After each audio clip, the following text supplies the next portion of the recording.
Stock कल में आप सभी का स्वागत है। मैं हूं स्वाति रायना और हम आपको बताने जा रहे हैं आज की हफ्ते के पहले कारोबारी दिन कैसा रहा बाजार का हाल, साथ ही कल के लिए क्या रखे आप स्ट्रैटेजी। हमारे साथ शो में शामिल हो चुके हैं जी बिजनेस के मैनेजिंग एडिटर अनिल सिंह भी। अनिल जी का स्वागत करते हैं शो में। साथ ही मार्केट एक्सपर्ट सुदीप बंदोपाध्याय रहेंगे आज हमारे साथ पूरे शो में। सुदीप जी, बहुत स्वागत है आपका सर शो में। पूरी रिसर्च टीम है हमारे साथ, जैसा आप देख पा रहे हैं। कुशल से जानेंगे बाजार का हाल, सृष्टि हमें बताएंगी क्यों एयर फेयर होंगे महंगे, आशीष से हम जानेंगे यूएसएल की नई स्ट्रैटेजी और चोला इन्वेस्टमेंट में क्यों तेजी है, हमें बताएंगे देवांशी आशर। सबसे पहले बाजार के आज के हाल पर एक नजर डाल लेते हैं।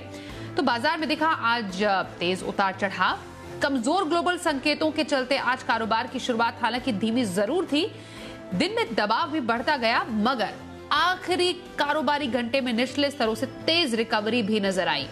एक वक्त निफ्टी करीब 150 पॉइंट नीचे था, मगर बंद होते होते ये 140 पॉइंट रिकवर भी कर गया और महज 800 अंकों की कमजोरी के साथ बंद हुआ। अगर बैंकिंग शेयरों ने साथ दिया होता तो निफ्टी अच्छी बढ़त पर जरूर बंद होता, मगर ऐसा हुआ नहीं और बैंक निफ्टी करीब 550 पॉइंट टूटकर आज बंद हुआ। एफआईआईज और डीआईएस की तरफ से क्या संकेत मिले उस पर देखें तो एफआईआईज यानी विदेशी संस्थागत निवेशकों ने कैश मार्केट में 786 करोड़ रुपए की आज बिकवाली की है। हालांकि डीआईआईज यानी घरेलू संस्थागत निवेशकों ने 542 करोड़ रुपए की आज कैश मार्केट में खरीदारी की है। और एडिटर्स टेक में अनिल जी से समझते हैं कि बाजार में जो ये कमजोरी के बाद रिकवरी देखी गई वो किन वजहों से थी। हफ्ते के पहले दिन भारतीय बाजारों ने शुरुआत मजबूती के साथ की, लेकिन खुलते ही बाजारों में तेज मुनाफा वसूली आती हुई दिखी और लाल निशान में फिसल गए और उसके बाद दिन भर लाल निशान में कारोबार करते हुए नजर आया। जिस तरह का मूड पहले घंटे में बना वैसा ही आखिरी घंटे में फिर से रिकवरी का जो कमजोरी हुई, पहले उसकी वजह जान लीजिए। दो बड़ी वजह, पहला तो ये कि ग्लोबल मार्केट्स थोड़े से ढीले थे। अमेरिका में शुक्रवार को कमजोर सेशन रहा और दिन भर डाउ फ्यूचर्स 75-100 पॉइंट नीचे ट्रेड करते हुए नजर आए, तो इसने बाजार का मूड खराब किया। दूसरी वजह कोरोना के बढ़ते हुए मामलों की, और उससे लोगों में डर ये फैल रहा है कि कहीं ऐसा ना हो कि थोड़े प्रतिबंध बढ़ जाए, लॉकडाउन फिर से आ जाए। इससे भी ऊपरी स्तरों पर थोड़ा सा दबाव बनता हुआ दिखा। लेकिन फिर रिकवरी क्यों? रिकवरी के पीछे सबसे बड़ी वजह थी एफआईआईज की तगड़ी खरीदारी जो शुक्रवार के सेशन में देखने को मिली और पिछले 4 सेशन से एफआईआईज ने बेचना बंद किया है, धीमे धीमे खरीदारी करना शुरू किया और वो बाजार में सपोर्ट देता हुआ नजर आया निचले स्तरों से। और दूसरी बड़ी वजह वायदा कारोबार की मंथली एक्सपायरी, मार्च के महीने की एक्सपायरी है और ऐसे में एक्सपायरी के ठीक पहले जब बाजार काफी करेक्ट हो चुके हैं तो निचले स्तरों से थोड़ी बहुत खरीदारी, थोड़ी बहुत शॉर्ट कवरिंग आती हुई दिख रही है जो बाजार को वापस ऊपर लाने का काम कर रही है। और इसीलिए ट्रेड भी आप देखेंगे तो एकदम मिला जुला, जहां आपको निफ्टी एकदम फ्लैट बंद होता हुआ दिखा 14,700 के ऊपर, राहत की बात है। सेंसेक्स हल्के लाल निशान में बंद हुआ, लेकिन बैंक निफ्टी में कट बड़ा नजर आया, यानी कि बैंक निफ्टी में अब भी वो ताकत नहीं है। तो बैंकिंग शेयर कमजोर है, लेकिन सामने आईटी, एफएमसीजी, मेटल, सीमेंट, ये सब शेयर ऐसे हैं जहां पर अच्छी खासी तेजी होती हुई दिखी है और इन्होंने निफ्टी को ऊपर लाने का काम किया। तो दोनों तरफ का ट्रेड है, सेक्टर और स्टॉक स्पेसिफिक एक्शन बाजार में भरपूर आपको नजर आ रहा है। बिल्कुल, अब आज का एक्शन तो हमने समझ लिया अनिल जी से, अब कल के लिए स्ट्रैटेजी भी जानेंगे थोड़ी देर में, लेकिन उससे पहले सेक्टर और स्टॉक स्पेसिफिक एक्शन थोड़ा और डिटेल में समझते हैं। हमारे सहयोगी कुशल है हमारे साथ। कुशल सर, समझाइए आज बाजार में कमजोरी के बाद जो रिकवरी दिखी, कौन से सेक्टर थे जहां पर अच्छा अपवर्ड मूवमेंट था और कहां पर थी नरमी आज?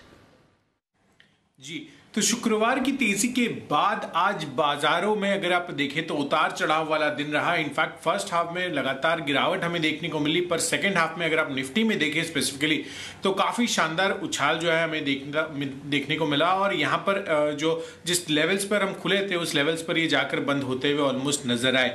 वहीं बैंक निफ्टी आप देखिए तो बहुत ज्यादा उसमें रिकवरी नहीं देखने को मिली और करीब 500 अंकों की गिरावट जो है इसमें दर्ज होती हुई नजर आई। निफ्टी में बढ़ने वाले शेयरों में अदानी पोर्ट्स, साथ ही अगर आप आईटी पैक्ट और एफएमसीजी पैक्ट देखें तो वहां पर तेजी थी और गिरने वाले शेयरों की सूची में जो प्राइवेट बैंकिंग स्पेस था वहां पर सबसे ज्यादा गिरावट रही, जिस वजह से बैंक निफ्टी पर आज हमें पूरे दिन दबाव देखने को मिला। अगर आप सेक्टर स्पेसिफिक जाएंगे तो रियल्टी स्पेस में गोदरेज प्रॉपर्टीज सबसे बेहतरीन तेजी आज इसने बनाई, करीब 8% से ज्यादा का इंटरडे अप मूव स्टॉक में देखने को मिला। साथ साथ अगर आप देखेंगे तो प्रेस्टीज स्टेट्स में भी बढ़िया मूव आया। आईटी स्पेस में टेक महिंद्रा, टीसीएस समेत इन्फोसिस, एचसीएल यानी बाजार के सारे आईटी के दिग्गज जो है आज काफी ये लीड लेते हुए नजर आया, जिस वजह से निफ्टी को काफी बड़ा सपोर्ट मिलता हुआ नजर आया। और एफएमजीजी स्पेस भी पीछे नहीं थे और यहां पर भी आप देखिए आखिरी 1.5 से 2 घंटों में टाटा कंज्यूमर्स में बेहतरीन तेजी हमें देखने को मिली। साथ ही फार्मा स्पेस यहां पर भी बढ़िया तेजी थी, जिसमें सन फार्मा जो है एक शार्प स्पाइक के साथ बंद होता हुआ नजर आया और यहां पर अच्छी अपमूव दर्ज होती हुई दिखी। और प्राइवेट बैंकिंग स्पेस की बात कर रहा था मैं, जो इंडसइंड बैंक में गिरावट थी करीब 4-5% की, वो आपको बाकी और स्पेसेस और स्टॉक्स में भी देखने को मिली, जिसमें आईसीआईसीआई बैंक, एचडीएफसी बैंक भी शामिल थे। और अंत में जी के हिट कॉल्स की बात करें तो एफएमसीजी पैक्ट से एचयूएल वागले जी ने आपको रेकमेंड किया था, साथ ही शिपिंग कॉर्पोरेशन ऑफ इंडिया ये भी जो है राकेश कुणाल चार्ट कॉर्नर में आपको रेकमेंड किया गया था। इनफैक्ट ये स्पेशल पिक थी। और कहीं ना कहीं जिस तरह की तेजी ओवरऑल बाजार का मूड माहौल फ्राइडे के रिवर्सल्स देखने को मिले हैं, कहीं ना कहीं निफ्टी तो ये इंडिकेट कर रहे हैं, पर बैंक निफ्टी पर अभी भी दबाव बना हुआ है। तो देखना होगा कि किस तरह से कल बाजार खुलते हैं। बिल्कुल कुशल से हमने समझा कि सेक्टर स्पेसिफिक आज एक्शन कैसा रहा। सुदीप जी का रुख कर लेते हैं, मार्केट एक्सपर्ट हमारे साथ जो हैं। सुदीप जी, कैसा लग रहा है कि बाजार पर कोविड स्केयर एक बार फिर से थोड़ा थोड़ा करके हावी होता जा रहा है, जैसे जैसे नंबर बढ़ते जा रहे हैं? बाजार की जो चाल इस वक्त देखी जा रही है उसमें अभी स्ट्रैटेजी क्या रखनी चाहिए? देखिए, आपने बिल्कुल सही कहा, कोविड का एक स्केयर मार्केट में और सबके मन में जरूर है। ये सेकेंड वेव जो यूरोप में देखा गया था, यूएस में देखा गया था, शायद ऐसा ही एक सेकेंड वेव अभी इंडिया में देखने को मिल रहा है। पर यहाँ पे ध्यान में ये रखना पड़ेगा कि जब फर्स्ट वेव आया था, जब सब अनिश्चित था, जब सबके मन में बहुत बड़ा शंका था, तब भी एक लेवल पे मार्केट गिरने के बाद एक जबरदस्त रिकवरी देखने को मिला था। तो पिछले साल मार्च अप्रैल में जो गिरावट देखी थी, मई महीने से वो पिकअप चालू हुआ। तो यहाँ पे भी क्योंकि सेकेंड वेव है, क्योंकि ये कहा जा रहा है कि ये वेव में मतलब इतना वायलेंट, इतना मतलब हानिकारक शायद वायरस का स्ट्रेन नहीं है, तो मार्केट में ये सब न्यूज भी आ चुका है। और यहाँ पे लग रहा है कि वायरस के कारण बहुत ज्यादा हानि मार्केट में होने की संभावना नहीं है। सबसे बड़ी बात यहाँ पे ये है कि एफआईआईज का अगर मूड ठीक रहे, एफआईआईज का अगर रिस्क ऑन मूड रहे, जो कि to a great extent depends on liquidity का स्थिति क्या है ग्लोबल मार्केट्स में, और यूएस बॉन्ड यील्ड्स कैसा चल रहा है, ये दो अगर मार्केट के फेवर में रहे तो एफआईआईज का बाइंग बरकरार रहेगा। जैसे कि हमने देखा है आज एफआईआई का जबरदस्त बाइंग था और उसके कारण towards the end of the day market में अच्छा खासा रिकवरी देखने को मिला। तो हम लोगों को लगता है कि ये एफआईआईज का पॉजिटिव मूड अभी जारी रहेगा और मार्केट में पॉजिटिव बायस बरकरार रहेगा। हाँ, ये बात सही है कि ऊपर लेवल पे प्रॉफिट बुकिंग देखने को मिलेगा और नीचे के लेवल पे वैसे ही इमीडिएटली बाइंग भी देखने को मिलेगा। सो बहुत ज्यादा मार्केट में मूवमेंट इंडेक्स का शायद नहीं मिलेगा, पर काउंटर स्पेसिफिक अपॉर्चुनिस्टिक बाइंग जरूर करना चाहिए।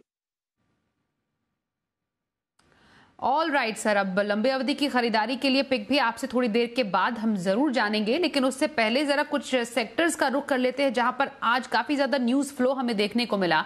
खास तौर पर एविएशन सेक्टर का रुख करें तो आने वाले दिनों में हवाई सफर आपके लिए महंगा हो सकता है। अब इसकी वजह क्या है हवाई उड़ाने के महंगे होने की, समझते हमारी सहयोगी सृष्टि शर्मा है हमारे साथ। सृष्टि, बताइए। एक बार फिर महंगी होगी घरेलू हवाई यात्रा, क्योंकि विमान मंत्रालय ने जितनी भी एयरलाइन कंपनीज हैं उनके न्यूनतम किराए में 5% की बढ़त की मंजूरी दी है। हालांकि ये खबर ग्राहकों के लिए पॉजिटिव नहीं है, पर एयरलाइन कंपनीज के लिए ये राहत की बात है। मई महीने के बाद हमने देखा था कि जितनी भी टिकट प्राइसेस हैं उनको 7 अलग अलग प्राइस बैंड में बांटा गया था ताकि ग्राहकों को बहुत ज्यादा कीमतें ना चुकानी पड़े। पर जिस तरीके से एयरलाइन में इस्तेमाल होने वाले तेल की दामों में बढ़त देखने को मिल रही है, उससे हमने फरवरी महीने में देखा था कि जो प्राइस बैंड है उसमें एक रिवीजन हुआ था, यानी कि जो एयरलाइन की टिकट्स है उनमें उस प्राइस बैंड में 10 से 30% की बढ़त हमें देखने को मिली थी। फरवरी महीने में जो लोअर लिमिट थी उसमें 10% और अपर लिमिट में करीब 30% की बढ़त की मंजूरी दी थी। अब ये दूसरी बार हो रहा है कि ये प्राइस बैंड की जो लोअर रेंज है उसमें 5% बढ़त की अनुमति दी है, जिसके चलते जो प्राइस बैंड की लोअर रेंज है वो करीब 2310 से लेकर 7560 तक की आपको होते हुए दिखेगी। ये कंपनियों के लिए फिलहाल पॉजिटिव खबर है, क्योंकि जो एयरलाइन में इस्तेमाल होने वाला तेल है उसके दामों में लगातार बढ़त देखने को मिल रही है। अगर पिछले 3 महीने में देखें तो ATF प्राइसेस में करीब 22% की बढ़त हो गई है, और पिछले 1 महीने में ही अगर हम देखें तो करीब 11% इसकी कीमतें बढ़ती हुई नजर आई हैं, तो जिसके चलते एयरलाइन कंपनीज के मार्जिन पे भी असर होता है। अब इस पे मॉर्गन स्टैनली का कहना है कि अगर ये टिकट के दामों में 4% तक की बढ़त होती है तो इसके सामने ATF प्राइसेस में 10% की अगर बढ़त देखने को मिलती है तो उसका असर नहीं होगा। तो इस प्राइस बढ़त से ये एयरलाइन कंपनीज के मार्जिन भी सुधरते हुए नजर आएंगे, और साथ ही हम मांग अभी देख रहे हैं कि काफी लॉकडाउन के चलते मांग भी इनकी काफी कम हो रही है, काफी कम लोग ट्रैवल कर रहे हैं, जिसके चलते थोड़ा सा असर है। पर ये एक राहत की खबर के चलते आज हमने दोनों ही स्टॉक्स इंडिगो और स्पाइस जेट में एक्शन देखा।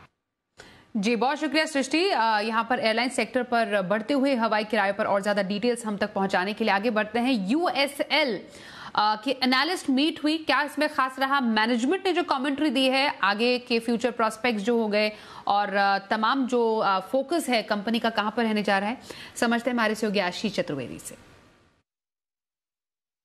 देखिए, 16 मार्च को कंपनी ने एनालिस्ट के साथ मुलाकात की थी। उसके बाद हमने देखा कि ब्रोकरेज हाउस का जो भरोसा है स्टॉक पर बढ़ते हुए नजर आया, क्योंकि मैनेजमेंट की जो कमेंट्री है वो बेहद सपोर्टिव है। सबसे पहले देखिए, मांग को लेकर मैनेजमेंट काफी ज्यादा कॉन्फिडेंट नजर आ रहा है। उन्होंने ये कहा कि पिछली तिमाही पूरा साल अगर आप देखें तो बिक्री के लिहाज से बेहद सुस्त देखने को मिला था, लेकिन अब कंज्यूमर ट्रेंड में बढ़िया सुधार देखने को मिल रहा है, जिसके चलते एक वी शेप रिकवरी देखने को मिल रही है। अच्छी बात यह भी है कि पिछले साल कोरोना के चलते हमने देखा था कि कई राज्यों में जो है अतिरिक्त टैक्स लगाए गए थे, अब उसे रोल बैक कर दिया गया। मिसाल के तौर पर अगर आप देखें, झारखंड है, असम है, मेघालय है, यहाँ पर इन टैक्स को फिर से हटा दिया गया, यानी यहाँ पर जो बिक्री है दोबारा बढ़ती हुई नजर आई। देखिए, मार्जिन को लेकर भी जो है मैनेजमेंट कॉन्फिडेंट ही नजर आ रहा है। उन्होंने ये कहा कि जो एक्स्ट्रा न्यूट्रल अल्कोहल है ENA, इसकी कीमतें अगर आप देखें तो स्थिर ही देखने को मिल रही है। हालांकि ग्लास की कीमतें हो सकता है कि आगे जाकर हल्की सी बढ़ती हुई नजर आए, लेकिन चिंता का कारण नहीं है, क्योंकि मैनेजमेंट मार्जिन को बढ़ाने के लिए प्रेस्टीज एंड अबव, यानी आम भाषा में अगर आप कहें तो प्रीमियम सेगमेंट पर अब ज्यादा फोकस करती हुई नजर आएगी, जिसके चलते देखिए कि आगे जाकर हो सकता है कि कंपनी के मार्जिन में बढ़िया बढ़त देखने को मिले। देखिए, दरअसल ओवरऑल अगर आप देखें तो मैनेजमेंट की तरफ से जो कमेंट्री आई काफी सपोर्टिव थी, आउटलुक को लेकर, बिक्री को लेकर, मार्जिन को लेकर, जिसके चलते देखिए एक जनरल कंसेंसस हम देख रहे थे ब्लूमबर्ग का। यहाँ पर अगर आप देखें तो करीब 69% जो बाजार के जानकार है वो मान रहे कि इस स्टॉक में आपको निवेश करना चाहिए, खरीदारी करना चाहिए।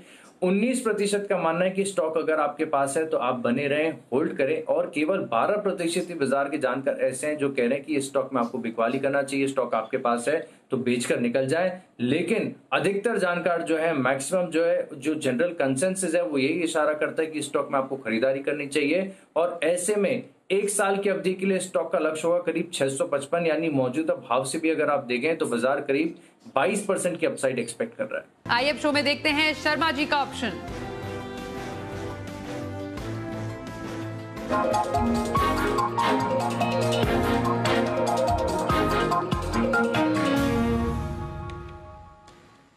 HDFC सिक्योरिटीज के बीके शर्मा जी से बात करते हैं। सर, बहुत स्वागत है आपका। कौन सा ऑप्शन स्ट्रैटेजी आप कल के लिए बताने वाले हैं आज?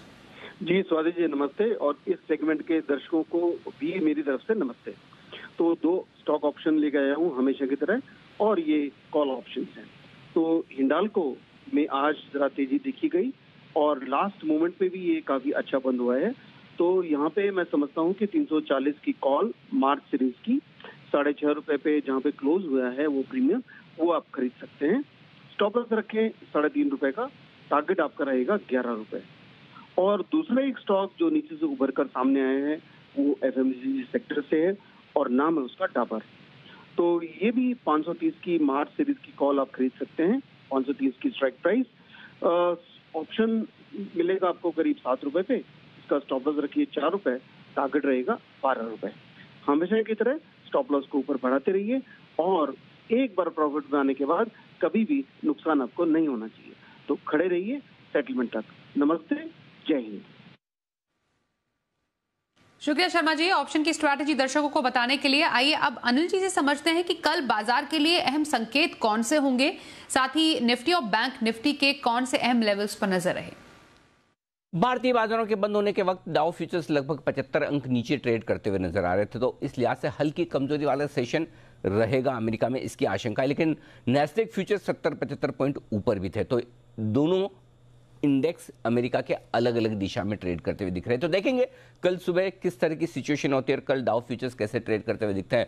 लेकिन जहां तक हमारा सवाल है, इसमें कोई डाउट नहीं कि 14,550 14,600 की रेंज में निफ्टी को अच्छा मजबूत सपोर्ट है कल के लिए, और ऊपरी स्तरों पर 14,850 14,925 की रेंज में हल्की फुल्की रुकावट मुनाफा वसूली के लिहाज से।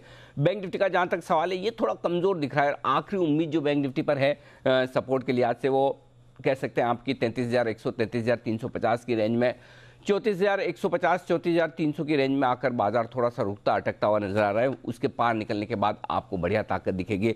लेकिन फिर भी क्लोजिंग बेसिस पर और आखिरी 1-1.5 घंटे में जिस तरह की रिकवरी दिखाकर निफ्टी मजबूती के साथ बंद हुआ, कई सारे स्टॉक्स ऐसे हैं जो अच्छी मजबूती दिखा रहे थे। कई सेक्टर्स मसलन IT शेयर हुए, ITC FMCG स्टॉक्स हुए, मेटल शेयरों में हल्की फुल्की खरीदारी, तो कहीं ना कहीं थोड़ा कॉन्फिडेंस निफ्टी को लेकर है। अब बैंक निफ्टी अगर थोड़ा सा साथ दे दे और रिकवरी आ जाए तो फिर आप एक अच्छी एक्सपायरी की तरफ बढ़ सकते हैं। अदरवाइज यही रेंज बाउंड ट्रेड आपके लिए रहने वाला है। आज FIs की खरीदारी के आंकड़े किस तरह के आते हैं, ये भी बाजार की दशा काफी हद तक तय करेंगे। लेकिन लग रहा है निचले स्तरों से लगातार खरीदारी और एक बार 14,900 14,925 तक की जाने की तैयारी निफ्टी की एक्सपायरी के पहले बन सकती है। तो ये हमने अनिल जी से कल के लिए बाजार पर स्ट्रैटेजी समझ ली। अब कल के लिए ऑप्शन स्ट्रैटेजी समझते हैं कल का ऑप्शन में।